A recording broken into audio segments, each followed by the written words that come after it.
Capítulo 42, el siervo de Jehová. Isaías 42, 1.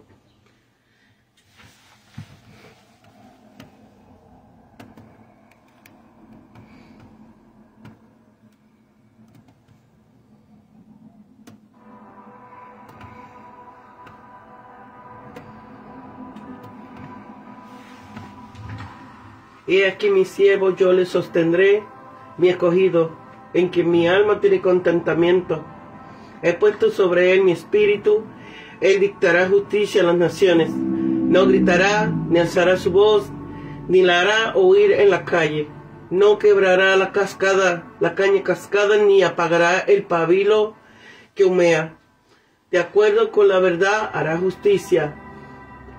No se cansará ni desmayará hasta que establezca la tierra justicia, y las islas esperarán sus enseñanzas.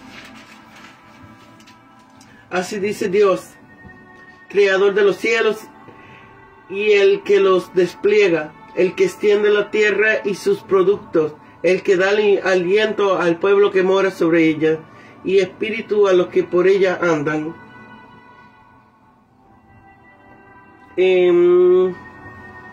Yo, Jehová, te he llamado en justicia y te sostendré por la mano, te guardaré y te pondré por pacto al pueblo, por luz a las naciones, para que abra los ojos de los ciegos, para que saque de la cárcel a los presos y de la casa de prisión a los que moran en tinieblas. Yo soy Jehová, este es mi nombre, y otro no daré mi gloria, ni mi alabanza a esculturas. He aquí se cumplieron las cosas primeras, y yo anuncio cosas nuevas antes de que se produzcan. Os la hago saber.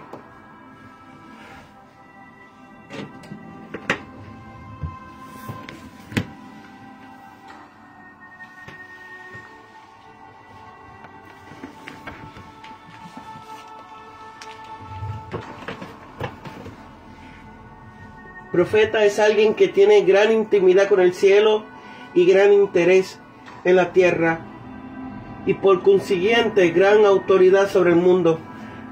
La profecía era expresada de ordinario por medio de sueños, voces o visiones. Era comunicada primeramente a los profetas y por medio de ellos a los hijos de los hombres. Antes que comenzase a ser redactado el canon del Antiguo Testamento, había ya profetas quienes hacían las veces de una Biblia para los hombres. Nuestro Salvador insinuó que Abel fue uno de los profetas. También Enoc fue profeta. Noé fue predicador de justicia. Pero Abraham dijo, Dios es profeta. Jacob predijo futuro acontecimientos. Moisés fue más allá de todas las comparaciones, el más ilustre de todos los profetas del Antiguo Testamento. Pues Dios habla con él cara a cara.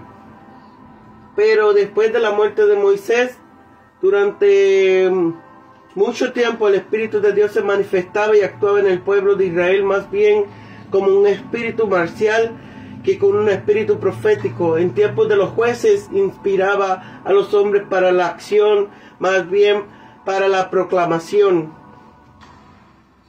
Si hallamos al Espíritu de Dios que viene sobre Otonel, Gedeón, Sansón y otros para servir al país, no con plumas, sino con espada. En estos libros de jueces no se halla una sola mención de un profeta, solo Débora, él llamaba profetisa. Entonces la palabra de Dios era como de mucho precio, no había visión frecuentes, pero con Samuel revivió la profecía y él constituyó el principio de un famoso periodo profético, un tiempo de gran luz en constante ininterrumpida sucesión de profetas, hasta un par de siglos después de la deportación a Babilonia, cuando quedó completo el canon del Antiguo Testamento. Entonces cesó las profecías por 400 años. Hablamos profetas levantados por Dios para especiales servicios públicos, entre los cuales los más famosos fueron Elías y Eliseo, en el reino de Israel. No ha quedado de ellos nada escrito, excepto una breve carta de Elías, segunda de Crónicas 21:12. Sin embargo, en los siglos finales de los reinos de Judá e Israel, Dios instruye a sus siervos, los profetas, para que pusieran por escrito algunos de sus mensajes. Muchas fechas de tales profecías son inseguras, pero las primeras datas de tiempo de Usías, rey de Judá, de Jeroboam II, contemporáneo suyo, rey de Israel, unos 200 años antes de la deportación. Hubo quienes asesinaron a los profetas, pero no pudieron matar sus profecías. Estas permanecen como testigos contra ellos. Oseas fue el primero de los profetas escritores. Joel, Amos y Abdías publicaron sus profecías por el mismo tiempo. Isaías lo hizo algún tiempo después, pero sus profecías están coladas al principio de los libros proféticos, no solo por ser la más larga de todas, sino por su predominante referencia al Mesías, de quien todos los profetas dieron testimonio, tanto que justamente se le apellida el profeta evangélico, y hasta hubo escritores antiguos que le llamaron el quinto evangelista. De él nos vamos a ocupar de inmediato. Y antes de entrar de lleno en el comentario de la profecía, conviene hacer constar 2 puntos por vía de introducción especial. En cuanto al profeta mismo, si hemos de dar crédito a la tradición de los judíos, pertenecía a la familia real, pues dice que su padre era hermano del rey Usías. Lo cierto es que se le veía con mucha frecuencia en la corte, especialmente en tiempos de sequía. Notemos que el Espíritu de Dios proveía con frecuencia a sus propios designios por medio del carácter particular del profeta, ya que los profetas no eran trompetas parlantes o a través de que hablar en el Espíritu, sino hombres con razón y lengua propia, por medio de los cuales hablaba el Espíritu y hacía uso de los poderes naturales de ellos, tanto con respecto a la luz de la inteligencia como con respecto a la llama del corazón, aunque elevándose por encima de sí mismo.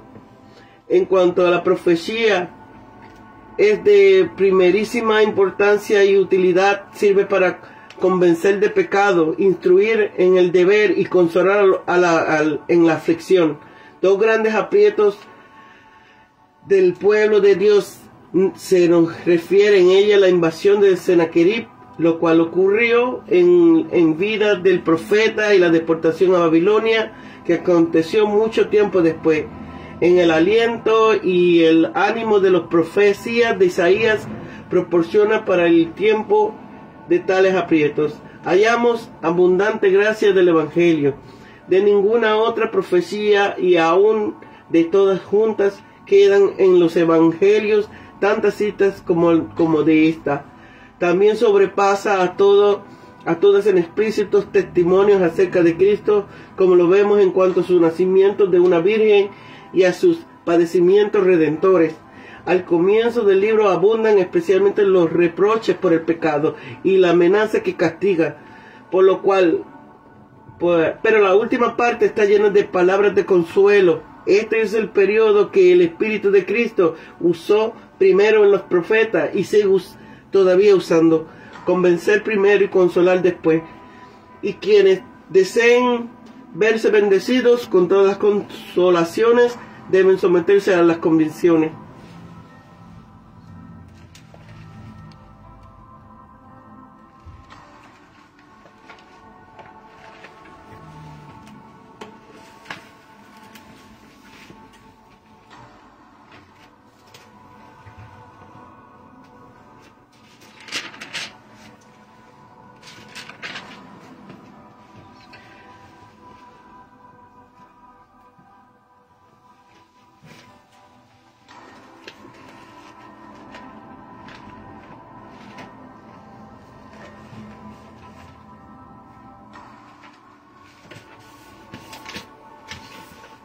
El profeta se adentra ahora más en la profecía del Mesías y de su reino bajo el tipo de Israel, más bien de Ciro.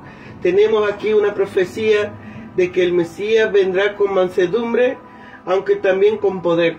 Se presenta la comisión que recibió del Padre, el gozo con que habrían de recibirse las buenas nuevas, el éxito del Evangelio en la destrucción del reino del diablo, el rechazo de los judíos incrédulos.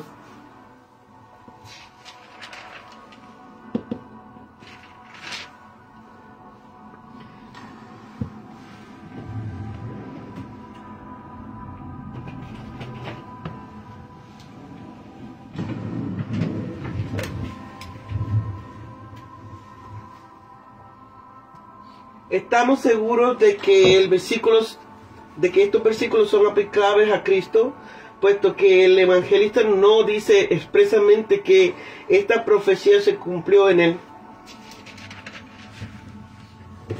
La confianza del Padre en él. Dios lo reconoce como suyo. He aquí mi siervo, aunque era su hijo unigénito, tomó sobre sí la forma de esclavo para ser nuestro mediador. Dios lo ha escogido, mi escogido. La sabiduría infinita hizo la elección y luego reconoció que estaba bien hecha. Dios ha puesto en él su confianza, en que mi alma tiene contentamiento. Dios le cuida, le guarda, le protege, le sostendré. El Padre estuvo siempre a su lado y le sostuvo y dio fuerzas, poder y autoridad. Sus cualificaciones para el oficio he puesto sobre él mi espíritu a fin de equiparle para esta empresa. La tarea que se le encomienda, él dictará justicia a las naciones, es decir, declarará a todo el mundo el propósito salvífico de Dios, ya que tal propósito abarca a los gentiles como a los judíos. La mansedumbre y ternura con que llevará a cabo esta tarea, no gritará ni sonará la trompeta por las calles. Cuando lo hacen quienes invitan a la violencia o a la guerra, sufrirán en silencio y con toda paciencia la oposición que se levante contra él. Pues su reino no es de este mundo, y por tanto sus armas no son carnales, ni es pomposa su apariencia, aunque proclamará la verdad con toda valentía y sin subterfugios. De acuerdo con la verdad hará justicia, no por eso rechazará a los débiles y vacilantes. No quebrantará la caña cascada, ni apagará el pabilo que humea. Al contrario, vendrá que lo herido y soplará donde se vendará lo herido y soplará donde se halle la mínima parte de fuego, a fin de que pueda surgir una llama viva de fe y amor.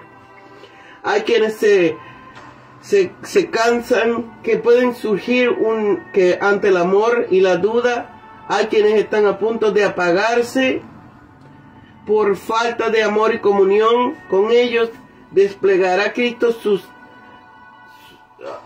su paciencia y su ternura. Si así procedieran siempre sus ministros, el coraje y la constancia con la que perseverarán en el desempeño de su misión, hasta que puedan decir, está consumado. Y del mismo modo capacita a sus apóstoles y ministros para que no desmayen ni se desalienten hasta que también ellos hayan terminado sus testimonios.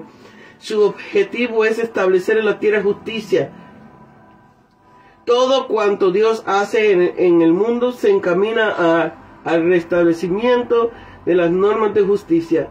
Pero sabemos por la revelación que nuestro pacto, que este propósito solo pudo realizarse por medio de la obra de la cruz. El mundo solo puede reformarse por el poder del Evangelio y de la gracia. el pacto que Dios hace con el Mesías y la consumación que les da. Los regios títulos con que el gran Dios se da a conocer. Él es el fuerte de todos, de todo ser, y por tanto, de todo poder. En el mundo superior, Él creó los cielos y los despliega. En el mundo inferior, extiende la tierra y la hace habitable. Y lo que sale de ella como producto es efecto de su poder. En el mundo de la humanidad, da aliento de vida física y espíritu. Da vida de vida física y espíritu. Los poderes y facultades de la vida racional a los habitantes de la tierra. Todos estos van por delante del pacto de Dios con el Mesías y de la comisión que le encarga, a fin de mostrar que la obra de redención tenía por objetivo restaurar al hombre a la sumisión que debe a Dios como su hacedor. La seguridad que da al Mesías, sé que estará a su lado, sosteniéndole y protegiéndole. El Mesías fue llamado por Dios, no era un intruso. Cuando fue enviado un ángel del cielo para que le fortaleciese en su agonía, el Padre estaba con él, y se cumplió esta promesa. Los altos propósitos de esta comisión ofrecen consuelo a los hombres. Al darnos a Cristo, Dios nos dio generosamente todas las gracias y bendición del nuevo pacto. Dos gloriosas bendiciones se especifican aquí, entre las más gloriosas que se derraman sobre todas las naciones: luz y libertad. El Mesías es dado por luz de las naciones, para abrir los ojos espirituales de los ciegos. Por medio de su espíritu, en la palabra presenta el objeto, en el corazón prepara el órgano. También es llamado a proclamar libertad a los cautivos, no solo para abrirle la puerta y dejarlo salir, pues es lo que Ciro pudo hacer, sino también capacitarles para hacer bueno uso de la libertad. Esto es lo que hace Cristo por medio de su palabra y de su gracia. Ratificación y confirmación de esta encomienda. La autoridad de que hace la promesa: yo soy Jehová, este es mi nombre. Si es el Señor que da el ser y la vida y a todo lo que vive, también dará el ser a la vida a estas promesas. El cumplimiento de sus promesas primeras es prueba de que también se cumplirán las nuevas. Las primeras es prueba de que también se cumplirán las nuevas, hacer saber ya a fin de dar seguridad de que lo futuro ha de cumplirse, lo mismo que se cumplió lo pasado. El cántico de júbilo y la alabanza que habrían de sonar aquí para gloria de Dios. Cantar a Jehová cántico nuevo, dar luz a los gentiles, fue una cosa nueva. Las alabanzas a la gracia de Dios requieren también un cántico nuevo, y lo han de cantar los que viven en los confines de la tierra, en las regiones más apartadas de Jerusalén, los marineros y mercaderes que descienden al mar. Los judíos comerciaban un poco por mar. Luego se refiere aquí en especial a los gentiles, la isla y sus moradores. De nuevo, en el oasis, los moradores de las aldeas eran la tribu pastoril del desierto sirio. Sela es, con toda posibilidad, Petra en el país de Edom. Estos versículos podrían constituir el cántico mismo que los gentiles han de cantar, o una profecía de lo que Dios hará para abrir el camino al entonar dicho cántico. Aparecerá Dios en todo su poder y en toda su gloria más que nunca.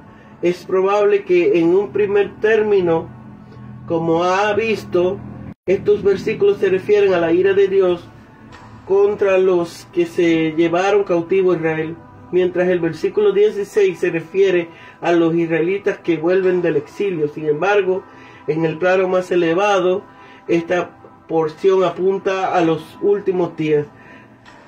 Es interesante notar el contraste entre los versículos 2 y 3 por una parte y 13 y 14 por otra.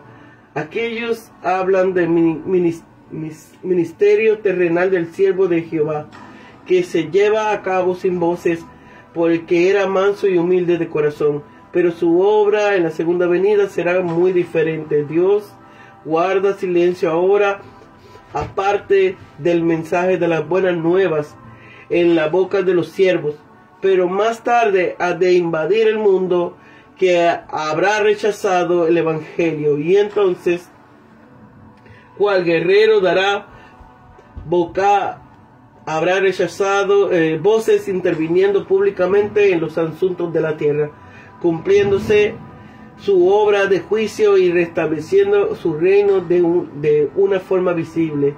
Dios manifestará su favor, su gracia, mostrando el camino de Sion a los redimidos por él y guiándole por sendas que no habían conocido. Esto lo hace ya en la conversión de los pecadores al sacarlos de las tinieblas a la luz. Así en la conversión de Pablo fue cegado primero, después Dios le reveló a su Hijo e hizo así que se le cayeran los ojos, las escamas. En el camino de la obediencia hay dificultades escabrosas, ásperas, pero Dios las allanará con su poder y su gracia. Dios hará que se den media vuelta, confundidos y avergonzados, que despreciaban las imágenes de los ídolos, son reconocidos por Dios como suyos y libertados por ese mismo Dios a quien adoran. Se avergonzarán de haber dicho tales imágenes: vosotros sois vuestro Dios. En tiempos de verdadera reforma, el pecado resulta pasado de moda. El profeta, después de haber animado a los israelitas, creyeron, se vuelven ahora a los que entre ellos eran todavía incrédulos. Estos eran tipos de los judíos que rechazaron a Cristo y fueron rechazados por él. El llamamiento que se hace a esta gente: sordos oíd, y vosotros ciegos mirad para ver. Estaban incapacitados por su mente obtusa y su corazón endurecido para oír y ver, pero si hubieran obedecido a este mandamiento habrían podido hacerlo. De la misma manera que el hombre de la mano seca no podía extenderla, pero si no hubiera probado ante el mandato de Jesús no habría sido curado. La condición en que se hallaban estos incrédulos: ¿quién es ciego sino mi siervo? El pueblo judío era por libre elección de Dios y profesión exterior de ellos. Siervos de Jehová, sus sacerdotes y ancianos eran sus mensajeros, pero eran sordos y ciegos, endurecidos y rebeldes. Eran peores que los propios gentiles, por cuando la ceguera y la sordera en las cosas espirituales son más graves en lo que profesan ser siervos y ministros de Dios que en los demás. El profeta continúa y describe la ceguera y obstinación de la nación judía de forma parecida a la descripción en nuestro Salvador hacia de los judíos de sus tiempos. El interés que Dios tiene en el honor de su propio nombre, a pesar de la sordera y de la ceguera de ellos. La escritura se cumplió en el rechazo de los judíos, por lo mismo que en el llamamiento de los gentiles. Con todo, Dios seguirá enalteciendo su ley. Fue un privilegio para Israel al recibir de Dios tal ley, Torah o revelación, pero no se aprovechó de ella, sino que continuó en su pecado. El castigo pues era inevitable. La ley en efecto es digna en todo honor, y si los hombres no la enaltecen obedeciéndola, Dios la enaltecerá castigándoles por su desobediencia. Los desastres que Dios va a traer sobre la nación judía por su ceguera y sordera van a estar saqueados y pisoteados, atrapados en cavernas y escondidos en cárceles, puestos para sus despojos. sin que nadie remedie. El pecado del pueblo es que les ha traído esta calamidad, como lo expresan los versículos siguientes. El consejo de Dios mismo les da para que haya remedio a dicha situación, puesto que aun cuando el caso es muy grave, no es todavía desesperado.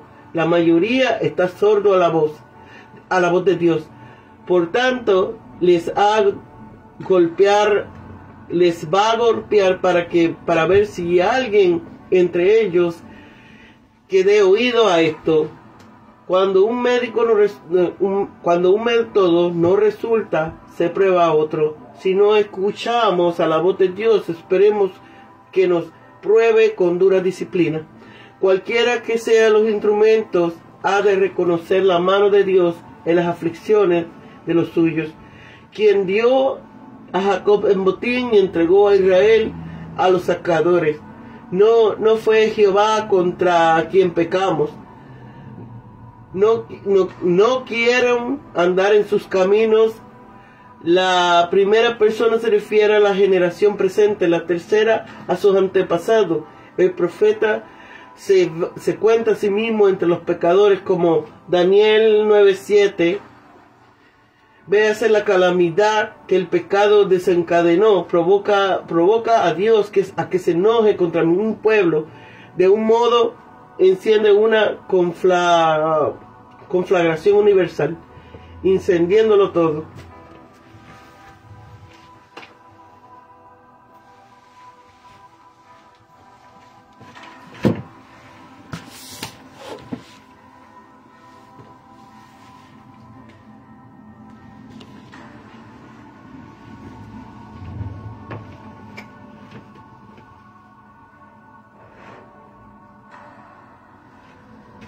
El Señor grande y gigantesco. En este texto sagrado el Señor promete levantar como un gigante y mostrar su fuerza ante sus enemigos. La palabra hebrea traducida como gigante, Gibor, se utiliza también para referirse a un guerrero valiente y de un gran vigor. Dios siempre aparece en la Biblia como un general invicto. El Señor es un hombre de guerra. Él es un gigante poderoso.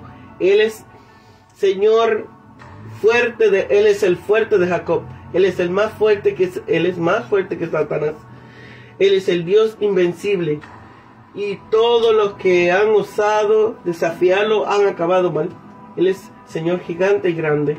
Los expertos de las lenguas originales de la Biblia lo llaman Yahvé Gibor, el Señor gigante o guerrero poderoso.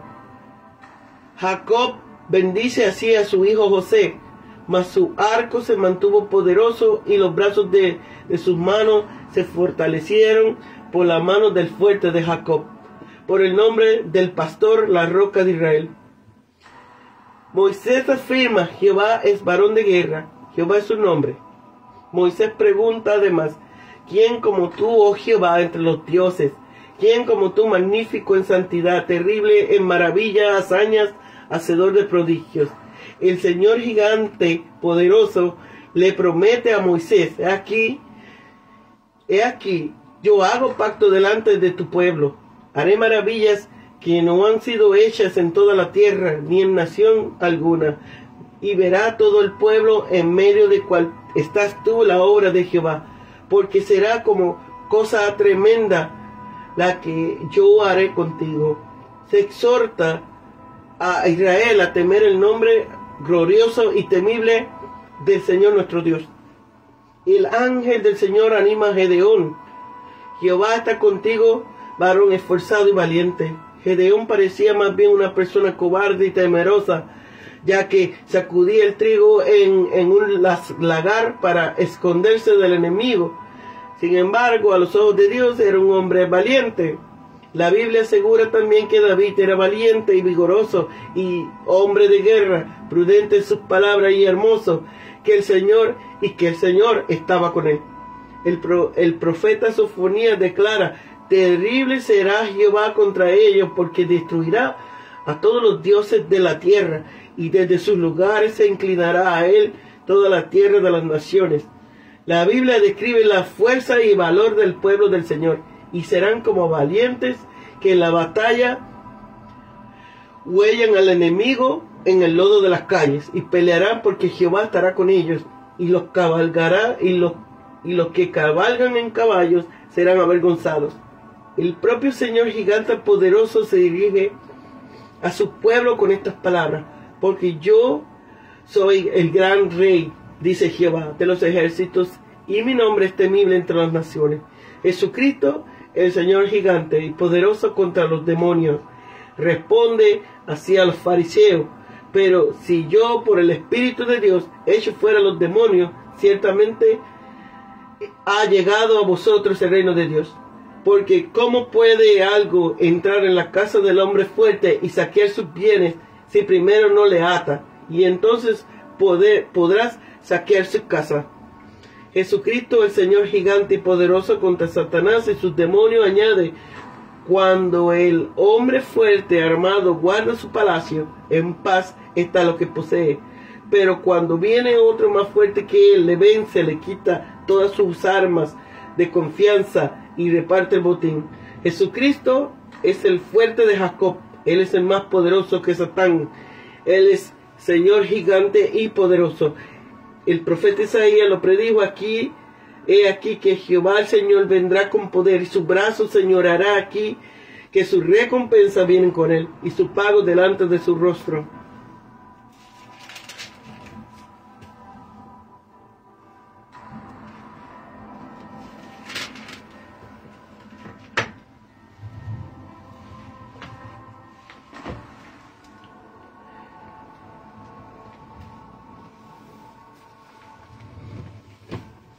Cuando despertamos a la realidad de las batallas espirituales, se está librando